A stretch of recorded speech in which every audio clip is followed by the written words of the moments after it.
हो रही है रिकॉर्डिंग, चलें। So, route surveys supply the data necessary for determining alignment, grading, and earthwork quantities for the design construction of various engineering projects such as roads, railroads, pipelines, and utilities. Basically, route surveys are the surveys that are designed for the projects that are carried out in linear manner. मतलब वो सर्वे जो आपने एक खास line में करने हो, for example एक रोड है, this road to be constructed, आपने उसके लिए सर्वे करना है। What will you do is कि आपकी रोड जहां जहां से गुजरनी है, let's say 100 feet towards right and 100 feet towards left, सीधे आप फिर 100 फुट और उल्टे आप पे 100 फुट, जहां जहां से रोड गुजरनी सिर्फ उतनी उतनी पट्टी का सर्वे करना है, पूरे इलाके का सर्वे नहीं करना आपने। सेम इसी तरह नहर होगी, canals, road, railroads, pipelines और ट्रांसमिशन लाइंस, जो बिजली के खंभे आपने देखे होंगे, उसमें भी यही किया जाता है कि सिर्फ उतने उतने इलाके का सर्वे किया जाता है जहां जहां से उसने गुजरना है। उसके 100 फीट एक तरफ, 100 फीट एक तरफ, या फिर 100 मीटर एक तरफ, 100 मीटर दूसरी तरफ, उसके अलावा हम नहीं देखते हैं उसको। अगर वो लीनियर भी हो जाए तो हम दरमियान वाली चीजें मिस कराते हैं। समझ आ गई यहां तक? क्यों जी? तो ये हमारे लीनियर सर्वे होते हैं, ये स्ट्रेट लाइन में भी हो सकती है, जो भी कोई पाथ वो चीज फॉलो कर रही है। अब ये आपकी एक लैब होती है जिसमें आपको जमीन के ऊपर कर्व बनाना सिखाया जाता है। अब ये क्योंकि आपकी लैब हो नहीं रही तो ये मैं इसको मिस करवा रहा हूँ, ठीक है? इसके दो तरीके थे और एक न्यूमेरिकल था। समझ आ गई भाई? आपकी जब सर्वे की लैब होगी तो इसमें उसका आपको करवाया जाएगा, मैं अक्षर साहब को बता दूंगा, वो आपको खुद से करवाएंगे, ठीक है? Okay sir. Okay sir. चलें, now moving towards the vertical curves. मैंने आपको बताया कि कर्व हॉरिजॉन्टली किस तरह से होती हैं, सर्कुलर होती हैं, कि मतलब आपका लेवल सेम रहेगा और उसमें आपके सर्कुलर या फिर एलिप्टिकल या फिर स्पाइरल कर्व्स जो आपको मैंने पढ़ाई थी। Now will be talking about the vertical curves in which vertical में be in a straight line, कि एक स्ट्रेट में आप जा रहे हो बट यू आर एलिवेशन, आपकी एलिवेशन ऊंची नीची होती जा रही है, कहीं पे गहरी हो जाती है रोड, फिर ऊंची होती है, फिर गहरी होती है, फिर ऊंची है, या फिर आपके पास दोनों चीजें आ जाती हैं, आप मुड़ भी रहे हैं और आपका क्या कहते हैं एलिवेशन भी चेंज हो रही है। तो इस तरह की कर्व्स को हम क्या बोलते हैं? Vertical curve. Vertical curves are second of the two important transition elements in the geometric design of highway. The first is horizontal curve. तो ये दूसरी चीज होती है, पहले आपको हॉरिजॉन्टल कर्व सारी पढ़ा दी है। वर्टिकल कर्व में क्या होता है? Vertical curve provides a transition between two sloped roadways, allowing a vehicle to negotiate the elevation rate change at a gradual rate rather than a sharp cut. For example, आपकी एक road जा रही है और फिर आपके सामने से एक रेल की पटरी गुजर रही है, या तो आप रेल की पटरी के ऊपर से उसी लेवल पे गुजारोगे जिस तरह से हमारी रेलवे क्रॉसिंग होती है, और you will go for a overpass, या फिर आप एक ब्रिज बनाओगे, उसके ऊपर से रोड जाएगी। अब आपको जो रेल की पटरी है उसके ऊपर एक खास हाइट पे से गुजरना होगा, वरना ताकि नीचे से ट्रेन आसानी से गुजर सके। तो उस हाइट को अचीव करने के लिए एक इक्वेशन आप डेवलप करते हो, या फिर एक रेट ऑफ एलिवेशन आप डेवलप करते हो, कि आपने आहिस्ता आहिस्ता अपनी हाइट को बढ़ाना है और फिर आहिस्ता आहिस्ता अपनी हाइट को कम करते हुए वापस लेवल पे आ जाना है। एकदम से बढ़ाएंगे तो क्या होगा? गाड़ियों के इंजन पे जोर पड़ता है, तो इसलिए स्लोली स्लोली बढ़ाते हैं। बहुत ज्यादा स्लो कर दोगे तो आपको वो जो ओवरपास होता है, ये जो ब्रिज होता है, जो फ्लाईओवर होता है, वो काफी बड़ा हो जाता है। वो बहुत ज्यादा बड़ा होगा तो महंगा हो जाएगा, महंगा भी नहीं होना चाहिए, और बहुत ज्यादा वो इंजन पे, गाड़ियों के उस पे वो भी ना पड़े फर्क, तो उसमें लिमिट सेट की जाती है। तो आपकी वर्टिकल कर्व्स मुख्तलिफ तरह की होती हैं, सैग भी हो सकती है, क्रस्ट भी हो सकती है। सैग कौन सी होती है? कि दरमियान वाली जगह गहरी होगी, शुरू और एंड पॉइंट्स ऊंचे होंगे। For example, if you look towards the left figure, this is a sag curve, कि आप आ रहे थे और फिर आप गहराई में गए और फिर वापस ऊपर हाइट में उठे।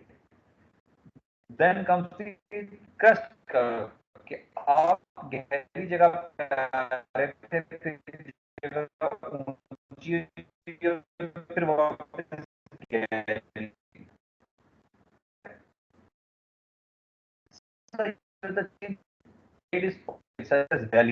एक आपने उस वादी में नीचे जाना और वापस ऊपर आ जाना। Crest curves are used when crest curve कहलाएगी। अब इसमें कुछ इंपॉर्टेंट टर्म्स होती हैं जिसको समझना बहुत ज्यादा इंपॉर्टेंट होता है। For example, the first one is both type of curves have 3 defined points. अब 3 पॉइंट्स होते हैं, पीवीसी या point of vertical curve, PVI point of vertical intersection, और PVT point of vertical tangency. अब हम इन 3 पॉइंट्स के बारे में पढ़ेंगे। PVC is the start point of the curve while PVT is the end point. तो PVC स्टार्ट होता है पॉइंट और PVT आपका जो point vertical point of tangency जो कि आपका जहाँ पे कर्व ने एंड होना है वर्टिकल कर्व ने, कि जहां से आपने हाइट गेन करना, लेट्स से आपकी एक क्रेस्ट कर्व है, तो जहां से आपने हाइट गेन करना शुरू करनी है, या फिर आप इसकी एग्जांपल ले लें जैसे एक फ्लाईओवर है, उस फ्लाईओवर का जो स्टार्ट है वो आपका PVC पॉइंट होगा और उस फ्लाईओवर का जो एंड पॉइंट है वो आपका PVT कर्व होगा। फिर सेम इसी तरह से PVI जो इसका सबसे ऊंचा पॉइंट होता है उसको हम PVI बोलते हैं। Elevation at either of these points can be computed as, तो इसमें एलिवेशन PVC एलिवेशन PVT जो सर्वे के फॉर्म में हम क्या बोलते हैं कि फ्लाईओवर मेरा किस पॉइंट पे स्टार्ट होगा, उसकी एलिवेशन क्या होनी चाहिए और उसके एंड पॉइंट की एलिवेशन क्या होनी चाहिए। तो हम इसको बहुत ज़्यादा इंपॉर्टेंट रखा जाता है कि फ्लाईओवर स्टार्ट होने से पहले आपकी रोड की एलिवेशन क्या आती है, उसके बाद क्या आती है। ज़्यादातर पाकिस्तान में आप देखेंगे तो बराबर रखी जाती है कि फ्लाईओवर को ऐसे रखा जाता है कि एक स्मूथ जगह थी उसके ऊपर फ्लाईओवर रखा गया हो, लेकिन बाज़ दफ़ा ऐसा होता है कि एक जगह गहरी होती है, एक जगह ऊंची होती है और फिर फ्लाईओवर दे रहे होते हैं हम। The roadway grade that approaches PVC is defined as G1। तो पहली दफा जब आप फ्लाईओवर पे आप चढ़ते हैं जैसे ही और आप हाइट गेन कर रहे होते हैं, तो उस वक्त जो हमारा ग्रेड या हमारी जो स्लोप होती है उसको नाम दिया जाता है G1 का। और जब हम मिड पॉइंट पे पहुंच जाते हैं, पॉइंट ऑफ वर्टिकल इंटरसेक्शन पे पहुंच जाते हैं, उसके बाद वापस उतरना शुरू कर देते हैं हाइट से, उसको ग्रेड दिया जाता है G2 का। उस वक्त जो स्लोप होती है लेट्स से उसको कहा जाता है G2. These grades are described as being in units of meter by meter और feet by feet. इसको इस तरह से कहा जाता है कि हर 10 फुट के बाद हम 1 फुट की हाइट अचीव करेंगे। मतलब 10 फुट का फासला आप हॉरिजॉन्टली ट्रैवल करो और 1 फुट आपकी हाइट आ जाए, फिर 10 फुट का फासला आप हॉरिजॉन्टली अचीव करो, आपकी 1 फुट की हाइट आ जाए। मतलब आपने लेट्स से हाइट अचीव करनी है आपने 50 फुट की, तो आपने 500 फुट के फासले में 50 फुट की हाइट अचीव करनी है, तब आपकी ये रेशो जो आपकी बनती है 1:10 बनेगी। तो ज्यादातर हम जो सबसे ज्यादा अलाउबल होता है वो 1:8 होता है, इससे नीचे नहीं किया जाता, वो ज्यादा स्टीप हो जाता है काम। तो ज्यादातर पाकिस्तान में 1:10 पे, ठीक है, कि लेट्स से आपने 50 फुट की हाइट अगर अचीव करनी है फ्लाईओवर के मिड पॉइंट पे, तो आपने 500 फुट एक साइड पे, 500 फीट दूसरी साइड पे, मतलब 1000 फीट का आपने देना होता है। लेकिन ज्यादातर हमारे फ्लाईओवर जिसमें जो मेन रोड्स पे होते हैं वो हम 1 किलोमीटर के बनाते हैं, कि लेट्स से हमने जितनी हाइट अचीव करनी है उसको 1 किलोमीटर में 500 मीटर एक साइड पे, 500 मीटर एक साइड पे डिवाइड कर देते हैं। उसका फायदा ये होता है कि एक स्टैंडर्ड बन जाता है कि आपने जहां पे भी देने फिर इस तरह ही देने हैं। Both sag and crest curves are in parabolic form. तो ज्यादातर ये पैराबोलिक फॉर्म में भी बनाई जा सकती है ताकि आपका खर्चा कम हो। अब पैराबोला क्या होता है कि जैसे ही मैं फ्लाईओवर पे चढ़ूंगा तो मेरा रेट ऑफ जो क्लाइंब है, मतलब जितनी एलिवेशन में गेन कर रहा हूँ, वो शुरू में तो थोड़ी सी कम होगी, फिर आहिस्ता आहिस्ता आहिस्ता आहिस्ता मैं ज्यादा गेन करता जाऊंगा। मतलब पहले 10 फीट में मैं 1 फीट हाइट अचीव कर रहा था, फिर उसके बाद अगले 10 फीट में मैं 1.5 फीट की हाइट अचीव कर रहा हूँ, फिर उससे अगले 10 फीट में मैं 2 फीट की हाइट अचीव कर रहा हूँ। तो इससे क्या फायदा होगा कि अगर मैंने 50 फुट की हाइट अगर अचीव करनी है, तो उसके लिए 500 फीट की बजाय मुझे लेट से 300 से 350 फीट में वो हाइट अगर अचीव हो जाए, तो मेरी ओवरऑल जो फ्लाईओवर की लेंथ है वो 700 फुट बनेगी 1000 फुट की बजाय। तो 300 फुट का जो मटेरियल का जो खर्चा तो मेरी, ठीक है। तो उसके लिए एक इक्वेशन बनाई जाती है पैराबोला की। तो ये पैराबोलिक इक्वेशन है, इस इक्वेशन को फॉलो करके हम वर्टिकल एलिवेशंस निकाल लेते हैं। इसमें x क्या है कि आप हर 50-50 फीट के फासले पे x की वैल्यू निकाल दो। मतलब पहली बार आप x 50 रखो, y की एलिवेशन आ जाएगी, लेट्स से वो हमारे पास आई थी 5 फुट, फिर आप उसके पास इसको 100 रखो तो लेट्स से हमारे पास एलिवेशन आई थी 75। इसका क्या मतलब है, पहले 50 फीट पे आपके पास जो है वो उसकी हाइट 5 फुट होनी चाहिए, फिर अगले 75 पे या अगले 50 पे आपकी हाइट जो है वो तकरीबन 11 या 12 फीट आनी चाहिए। तो आपके पास एक ग्राफ की फॉर्म में एक कर्व बन जाती है, उसको हम फॉलो करते हैं और फिर हमारी ये सैग कर्व बन जाती है। तो इसमें हम 0 की पहली वैल्यू रखेंगे और फिर उसके बाद हम इसमें इसका मिड पॉइंट की वैल्यू रखते हैं। ज्यादातर पाकिस्तान में ये किया था। तो पहली बार जब हमने 0 की वैल्यू रखी तो हमारे पास एक कर्व आ गई, उसमें से हमारे पास ग्रेड भी हम अपनी मर्जी का ऐड कर सकते हैं इसमें। ये उसकी कैलकुलेशंस हैं। इसमें हमारा ग्रेड आप सेम भी रख सकते हो, ग्रेड आप डिफरेंट भी रख सकते हो। मतलब कि आपकी जो इनिशियल स्लोप है, ज्यादातर तो हमारे लिए ये होता है ना, कि हम एक जैसी रखती हैं कि जो हमारा चढ़ाई का जो स्लोप है वही हमारी उतराई की स्लोप हो। लेकिन ज़्यादातर हमारे जो फ्लाईओवर्स होते हैं वो वन वे नहीं होते, उसमें दोनों टू वे ट्रैफिक चलनी होती है कि जाने वालों ने भी उसमें जाना है और आने वालों ने भी उसमें जाना है। तो इस वजह से हम फाइनल स्लोप और इनिशियल स्लोप को तकरीबन बराबर ही रखते हैं, अनलेस अदरवाइज कि हमारे पास कोई जगह की रिस्ट्रिक्शन ना हो। तो ये उसकी डेरिवेशन है। तो फाइनली हमारे पास एक ऐसी क्वेश्चन आ जाती है जिसमें हमारे पास हर तरह की चीजें होती हैं कि पॉइंट ऑफ वर्टिकल कर्व, जहां से आपकी कर्व स्टार्ट होनी है वहां की आपने एलिवेशन इसमें डाल देने, सतह समुद्र से जगह कितनी ऊंची थी। अगर आप इसको 0 0 कंसीडर कर रहे हैं तो 0 0 कर दें, वरना आप सतह समुद्र वाली इसमें ऐड कर देते हैं। फिर आपने अगर इनिशियल और फाइनल ग्रेड में फर्क रखना है तो वो भी आप यहाँ पे ऐड करते हैं और आपके पास ये डिवाइड बाय 2 टाइम्स लेंथ, तो आपके पास इस तरह की इक्वेशन बनती है। इस इक्वेशन के जरिए आपके पास कर्व की वैल्यूज आती हैं। ठीक है। Offset of vertical curve. Offsets are vertical distances from initial tangent to the length to the curve, and they play a significant role in vertical curve design. The formula is this. तो offset हमारे पास क्या होता है कि हम हर 100 feet पे या 200 feet पे ये करना चाहते हैं कि हमारे पास, लेट से मैं चाहता हूँ मेरी हर 100 फीट के बाद स्लोप चेंज होती रहे थोड़ी थोड़ी। पहले 100 फीट में मेरी स्लोप हो 1:10, कि हर 10 फुट में 1 फुट की हाइट हो। अगले 100 फीट में मेरे पास लेट से रेशियो होनी चाहिए 1:9.5।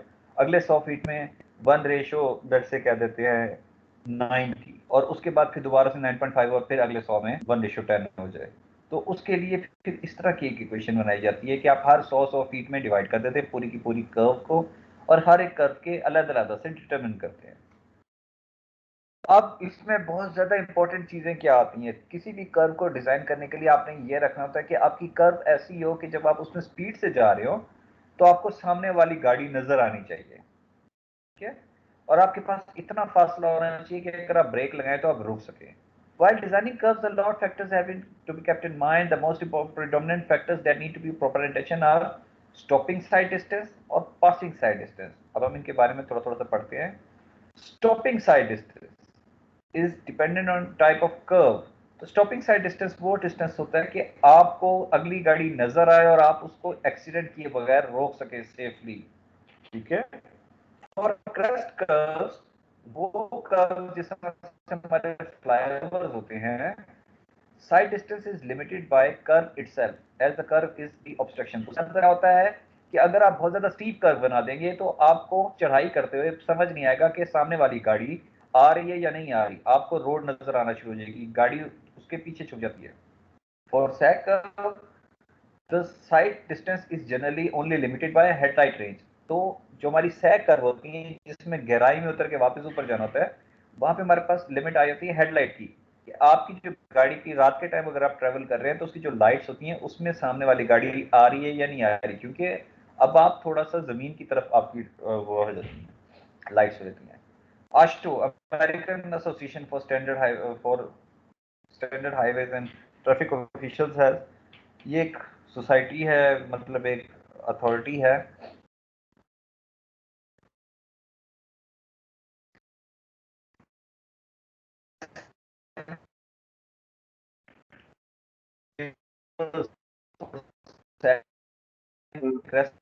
सर आपकी आवाज कटती है। सर आवाज कट रही है आपकी। सर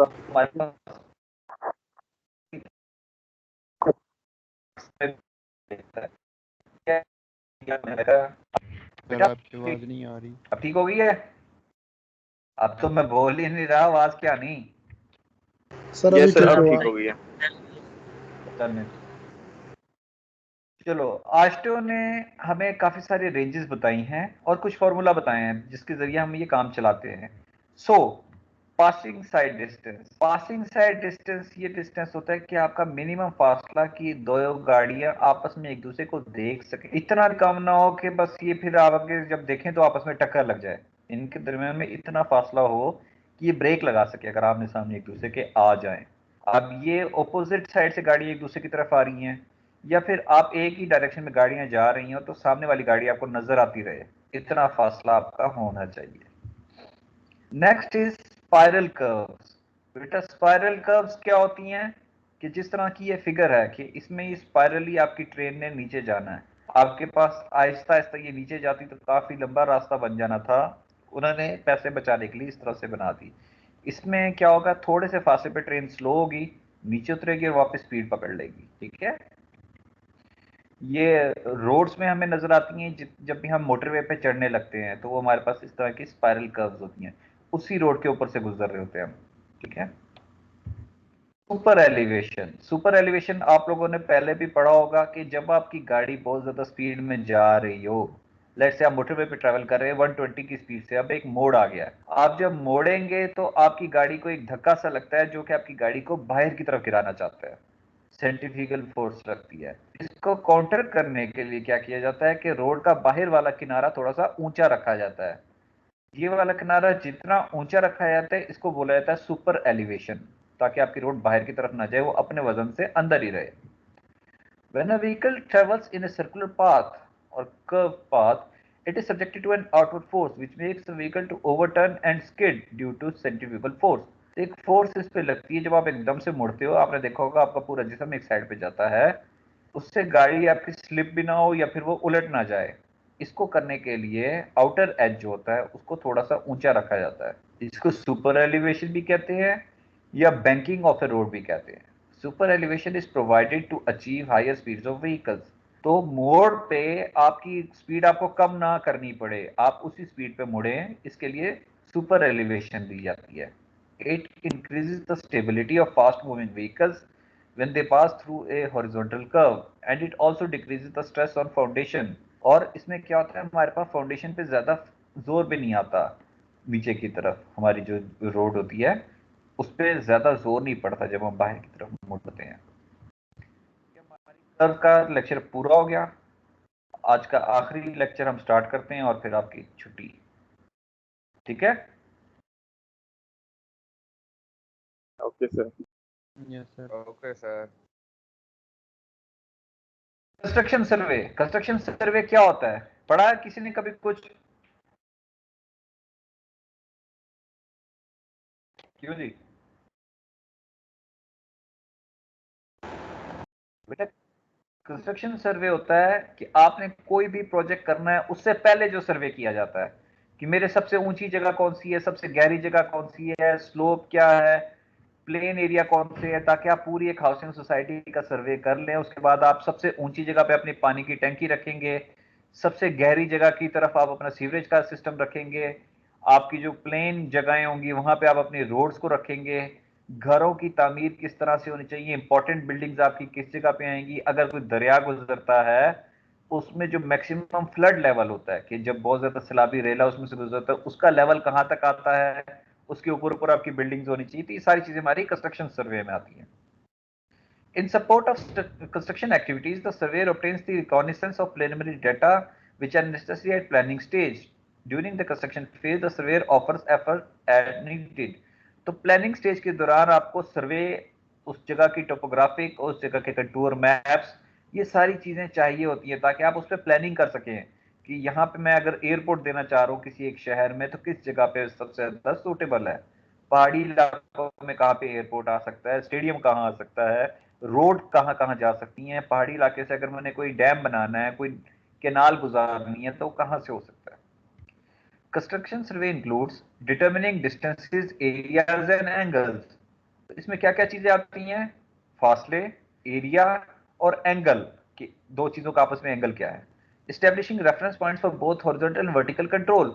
आप इसमें अपने हॉरिजॉन्टल और वर्टिकल कंट्रोल के रेफरेंस पॉइंट्स लगाते हो, बेंचमार्क्स बनाते हो। कोई आपकी जो जगहें होती हैं जैसे कोई लैंडमार्क है उससे आप अपने फासले बताते हो कि ये जगह यहाँ से इतने फासले पे है। आपने अक्सर मार्केटिंग में सुना होगा कि एयरपोर्ट से 5 किलोमीटर की मुसाफत पर, वो यहीं से निकाला जाता है। सेटिंग स्टेक्स और otherwise marking lines, grades and principal points. आप अपने वहां पे टेम्परेरी पॉइंट्स बनाते हो कि ये मेरे स्टेक पॉइंट्स हैं, यहां से मुझे पता चले कि यहाँ पे मेरा 100 फीट का लेवल है पानी से, या फिर वहां कोई दरिया गुजरता है उससे 100 फीट ऊंचा है, या फिर उस दरिया के किनारे किनारे पे आप स्टेकिंग करते हो कि मैक्सिमम पानी यहाँ तक आता है जब सैलाब आते हैं यहाँ पे, उसमें भी मजीद 5 से 6 फुट एक्स्ट्रा डाल के सेफ्टी फैक्टर के तौर पे फिर आप मार्किंग करके देते हो कि इससे नीचे कंस्ट्रक्शन नहीं करनी। Determining profiles of ground along given lines, आप जो जगह होती है उसकी प्रोफाइल बनाते हो, उसकी एक्स और वाई डायरेक्शन में ग्राफ बनाते हो कि एक्स डायरेक्शन में जितना फासला है, जितने किलोमीटर है, वाई एक्सिस पे वो कितना ऊपर नीचे हो रही है, ताकि आपको पता चल सके मैंने अगर प्लेन रोड बनानी है तो मुझे कहाँ कहाँ पे कटिंग करनी पड़ेगी, कहाँ कहाँ पे फिलिंग करनी पड़ेगी।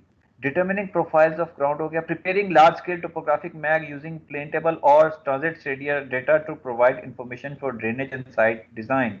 आप लार्ज स्केल के टोपोग्राफिक मैप्स बनाते हो, कहाँ पे नेचुरल फीचर्स हैं, कहाँ पे आर्टिफिशियल फीचर्स है, कौन सी जगह ऊंची है, कौन सी गहरी है, कौन सी स्लोप ज्यादा है, कौन सी स्टीप है। Laying out structures culverts and bridge lines, फिर आप बताते हो कहाँ कहाँ पे कौन कौन से स्ट्रक्चर्स की जरूरत है।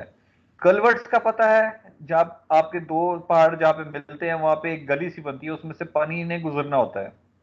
अगर आप रोड बनाते हो तो सारा पानी रोड के ऊपर आएगा, तो रोड के नीचे एक छोटा सा एक जगह दी जाती है, एक छोटा सा पुल सी बनाई जाती है जिसके नीचे से पानी गुजरे, तो उसको कल्वर्ट बोलते हैं। आपके ब्रिज कहाँ कहाँ आएंगे, एक जगह से दूसरी जगह जब आपने पहुंचाना है तो ब्रिज कहाँ पे सस्ता पड़ेगा।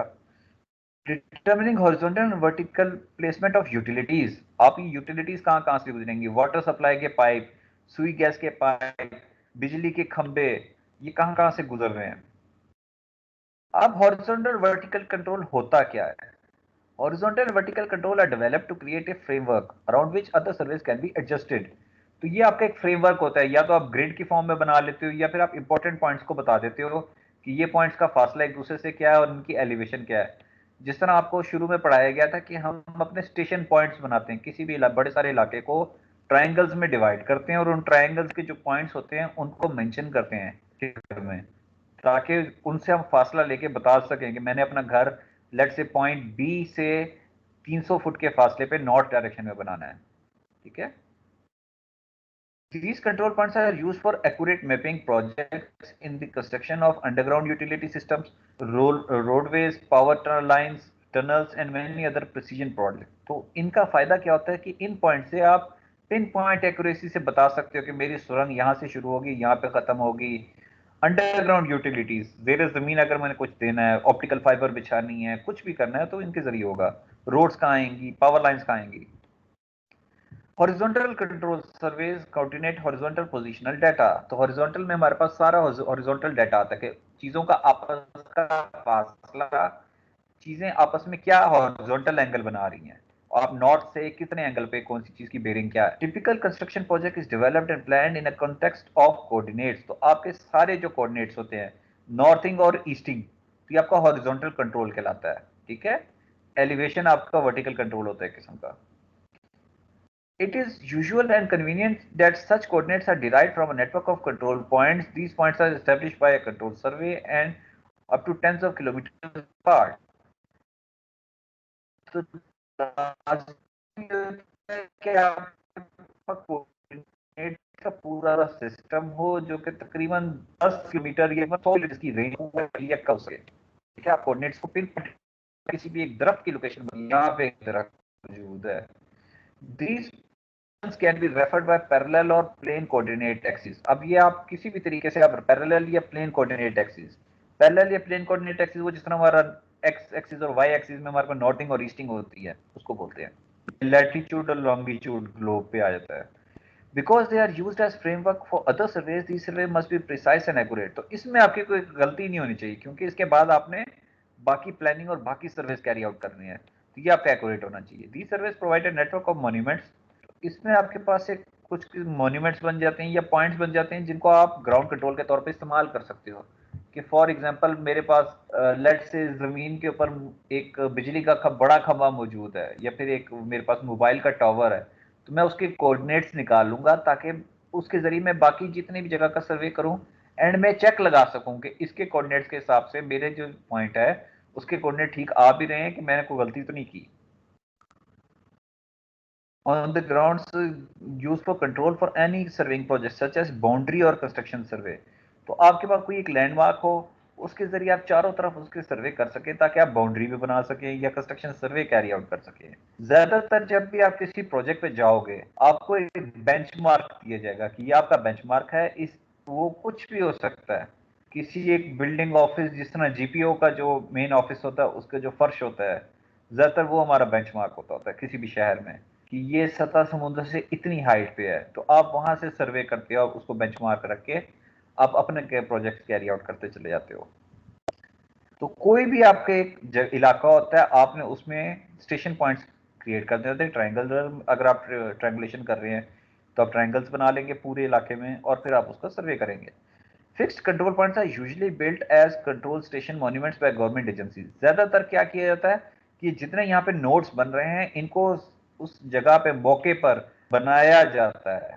वहां पे किसी न किसी किस्म के ना ईंटों से या फिर कंक्रीट के कॉलम्स बना दिए जाते हैं, उन पे लिख दिया जाता है कि जी ये गवर्नमेंट का सर्वे कराया गया था, उसका ये पॉइंट है, इसकी कोऑर्डिनेट्स ये हैं और इसकी सतह समुद्र से हाइट ये है, ताकि अंदर अंदर जितने इलाकों का सर्वे हो वहां से हो सके।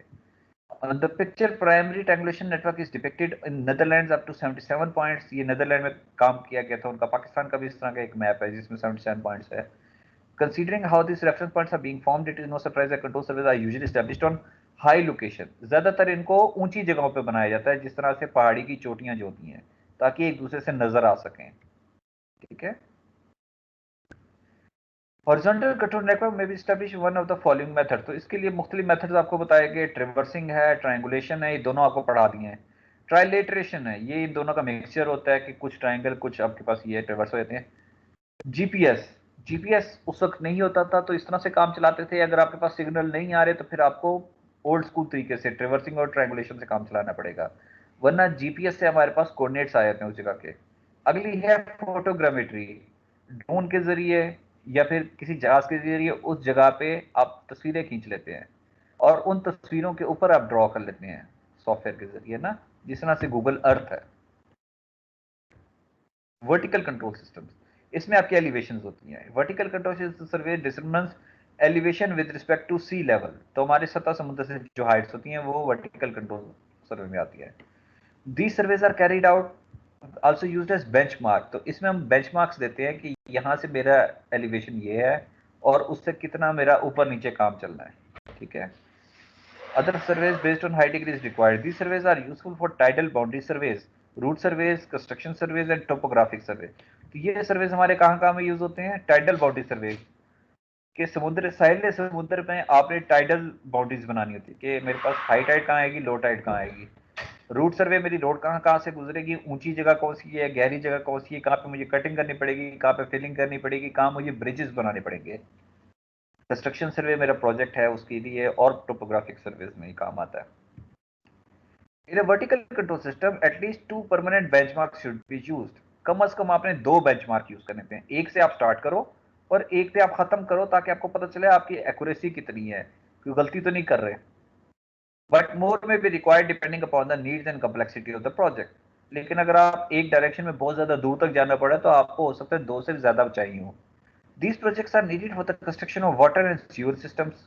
तो ये पानी के लिए और सीवरेज के लिए। पानी की टैंकी हमेशा सबसे ऊंची जगह रखी जाती है और सीवरेज की डायरेक्शन हमेशा सबसे नीचे की तरफ दी जाती है, ताकि आपका पानी आपकी मर्जी से बहे।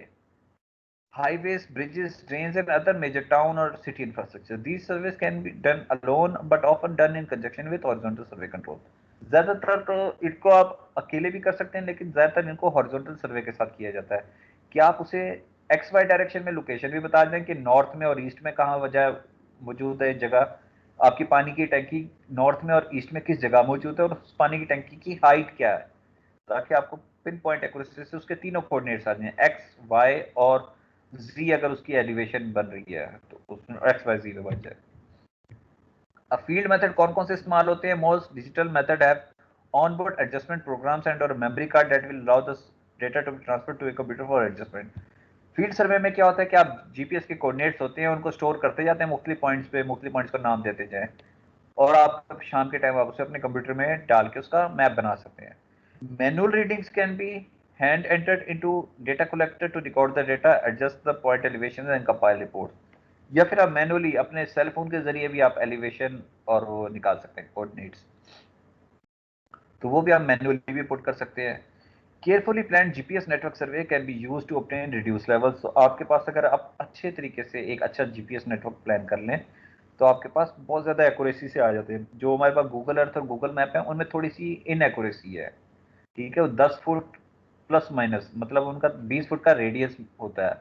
आप अगर कहो ना कि मैं ये किस जगह खड़ा हूँ, तो वो अगर आपको बताएंगे तो 20 फुट का एक रेडियस बताते हैं कि इस 20 फुट के इस मतलब 40 फुट के डायमीटर का एक बड़ा सारा वो बनाते हैं सर्कल के, इस सर्कल के अंदर आप कहीं पे हो।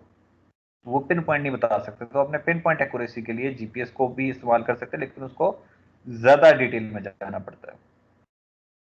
Since GPU measure heights from imaginary ellipsoidal surface, the data must be converted into usable orthometric heights. क्योंकि जीपीएस अब आपका एक स्फेरिकल ग्लोब पे आपके डेटा को बनाता है, तो इसको स्फीयर को कन्वर्ट करना पड़ता है। जब आप कागज पे कुछ बना रहे हो, सारे एलिवेशन को एक जैसा कन्वर्ट करना पड़ता है, reduced two levels on a sphere. जिस तरह से हम एलिवेशन की या फिर एल्टीट्यूड की जो करेक्शन लगाते थे अपनी उसमें लेंथ एडजस्टमेंट में, तो वो करना पड़ता है। आगे चलते हैं, कंस्ट्रक्शन सर्वेइंग एंड बिल्डिंग्स। अब आता है कि आपने एक बिल्डिंग बनानी है, उसका लेआउट। लेआउट का भी बेसिकली यार आपका एक प्रैक्टिकल होता है सर्वेइंग की लैब में, कि आपको एक नक्शा दिया जाता है और कहा जाता है जमीन के ऊपर ये नक्शा बनाओ, ताकि एक्सवेटर वाले ने आना है, चूना बिछा दिया जाए, ताकि वो उतनी उतनी जगह की खुदाई करे। तो इस तरह से हम एक ग्रिड बनाए थे, एक साइड पे ए बी सी डी और एक साइड पे 1 2 3 4, ताकि आपके जितने भी पॉइंट्स आ रहे हैं, पॉइंट ऑफ इंटरेस्ट आ रहे हैं, जितने कॉर्नर्स और आपके मिड पॉइंट्स आ रहे हैं, वो आपके इन ग्रिड्स पे आ जाएं और आप इसमें लेआउट कर सकें। तो बिल्डिंग में आपके इस तरह से यूज होता है। In case of roads and railways, construction layout is an instrumental survey. तो इसमें रोड्स और रेलवेज में आपको ये देखना होता है कि अलाइनमेंट, ग्रेड, लोकेशन की अलाइनमेंट आपकी सीधी रही, रोड आपकी बिल्कुल सीधी रही है, रेलवे आपकी बिल्कुल सीधी है या कर्व हो रही है। ग्रेड क्या है कि वो ऊंची हो रही है, नीची हो रही है, उसमें स्लोप क्या आ रही है। और लोकेशन, वो किस लोकेशन पे जा रही है, आगे कोई ऐसी जगह तो नहीं आ रही जिसमें हमें इजाजत ना हो कंस्ट्रक्शन की। अगर कोई ऐसी जगह आती है तो उससे थोड़ा सा पहले से हम उसको आहिस्ता आहिस्ता उसमें कर देना शुरू कर दें, ताकि उस जगह को बाईपास कर सके। Construction operations include clearing, grubbing, stripping, drainage, rough grading, finish grading and surfacing. तो कंस्ट्रक्शन ऑपरेशन आपका कुछ भी हो सकता है। आपने एक बहुत बड़ा लेट से स्टेडियम बनाना है जंगल के अंदर, तो क्लियरिंग एंड ग्रबिंग, पहले उस जगह को साफ किया जाएगा, ग्रबिंग वहां से चीजों को हटाया जाएगा, स्ट्रिपिंग ऊपर की 1 1 फुट की मट्टी को हटाया जाएगा ताकि उसमें जो जड़ें होती हैं वो मसला ना करें। ड्रेनेज, अगर वहां पे दलदली इलाका है, वहां पे मार्शेज हैं, उनका पानी ड्रेन किया जाएगा। रफ ग्रेडिंग, रफली आप उस जगह को सीधा पतरा करेंगे। फिनिश ग्रेडिंग, आप उस जगह को प्रॉपरली स्मूथ करेंगे। और फिर सरफेसिंग, आप फिर उसमें कंक्रीट, जहाँ पे उसकी पार्क्स आने हैं वहाँ पे कंक्रीट आएंगी पार्किंग में, जहाँ पे ग्राउंड्स आ रहे हैं वहाँ पे प्रॉपर घास वगैरह बिछाई जाएगी, जहाँ पे दूसरी वहाँ पे कंस्ट्रक्शन की जाएगी। Project manager must keep the surveyor's sufficiently ahead of the project activity. तो अच्छा प्रोजेक्ट मैनेजर क्या होता है, लेट्स से आप एक रोड बना रहे हैं, जहां पे आप रोड बना रहे हैं सर्वेयर उससे काफी आगे होने चाहिए, 5 या 7 दिन आगे होने चाहिए, 1 हफ्ता आगे। क्यों? ताकि अगर आपका सर्वे आगे होता जाए और पीछे से आप रोड बनाते चले जाएं, ये ना हो कि आप बैठे हुए कि सर्वेयर जो है वो आपको सर्वे करके देगा, फिर रोड बनेगी, आपका टाइम जाया होता है। क्योंकि अक्सर ऐसा होता है ना कि बारिश हो जाती है, कुछ इस किस्म का होता है, धुंध पड़ जाती है बहुत ज्यादा, अब नजर नहीं आ रहा तो सर्वे नहीं हो सकता। धुंध में आपकी रोड तो बन सकती है लेकिन सर्वे नहीं हो सकता। तो आपको कम से कम 2 3 हफ्ते या 1 2 हफ्ते कम से कम आगे रखना होता है अपने सर्वे को। रोड्स एंड रेलवेज, रोड्स को रेलवेज को किस तरह से पुराने दौर में बनाया जाता था? पुराने दौर में एक लेवल पे जमीन के अंदर ना बड़े बड़े पोस्ट, मतलब लकड़ी के बड़े बड़े पीसीस को जमीन में गाड़ा जाता था अगर आपने नहर बनानी है। रफली नहर को खोद दिया, उसके बाद दरमियान में उसके एक लाइन में लकड़ी के पीसीस को ठोक देते थे, उन सब का लेवल सेम रखते थे। और फिर ये बताते थे इंडिविजुअली कि लेट्स से मेरे पास पहले वाला जो पॉइंट है, हमने इसके टॉप उस ऊपर से धागा बांध देते थे उन पीसीस के ना। तो थोड़े थोड़े फासले पे कहते थे ये धागा चल रहा है, इससे आप इतने फासले पे आप नीचे देखोगे तो 10 फुट नीचे आप नहर का लेवल होना चाहिए। थोड़ा आगे गए तो अब आपका 9 फुट 11 इंच होना चाहिए, थोड़ा और आगे गए 9 फुट 10 इंच होना चाहिए, फिर थोड़ा और आगे गए 9 फुट 9 इंच होना चाहिए, ताकि आपकी नहर बनती चली जाए। जिस तरह से नीचे फिगर में भी उन्होंने शो किया कि जो डॉटेड लाइन है वो एग्जिस्टिंग है, और आपकी फिनिश ग्रेड कैसा होना चाहिए ताकि आप उसको फिनिशिंग दे सके। The surveyor must place the alignment markers ahead of crews engaged in various phases of construction. The surveyor marks the curves and minor structures concurrently with the layout of the center line. तो आपने centre line में अगर curve भी आने तो आपने curvilinear उसको centre line बनानी होती है। Surveyor must subgrade stakes on center line and other grade lines as required Surveyor must anticipate drainage problems and gather enough field data to indicate the best design and location for needed drainage design. तो आपने drainage को भी ज़हन में रखना होता है। अगर आप बिल्कुल परफेक्टली लेवल जगह बना दें और उस पर बारिश हो जाए तो हो सकता है पानी उसमें खड़ा हो जाए। कुछ जगह हमारी सेटल भी होती है ना, मट्टी बैठ जाती होती है अक्सर जगह से, तो हल्की सी अगर उसमें स्लोप दी है तो बारिश हो तो पानी बह के निकल जाए, तो वो भी हमने ज़हन में रखना होता है। क्लियर हो गया भाई? खत्म हो गया? Yes sir. Yes sir. Yes sir. चलो, आपका बेटा ये सिलेबस पूरा हो गया हुआ है। अब बस ये है कि आखिरी लेक्चर जो होगा उसमें मैं राना वकास साहब से कुछ न्यूमेरिकल्स वगैरह इकट्ठे करूंगा, तो वो सिर्फ न्यूमेरिकल्स कराएंगे, कुछ कर्व के कुछ पीरियड जितने भी हमने लेक्चर्स पढ़े हैं, क्योंकि वो एक बुक को फॉलो करवा रहे हैं ना, तो दोनों चारों सेक्शन एक जैसा पढ़े, और बस फिर आपका सिलेबस तकरीबन पूरा है मेरी तरफ से। तो सिलेक्टिव न्यूमेरिकल मतलब आप बताएंगे?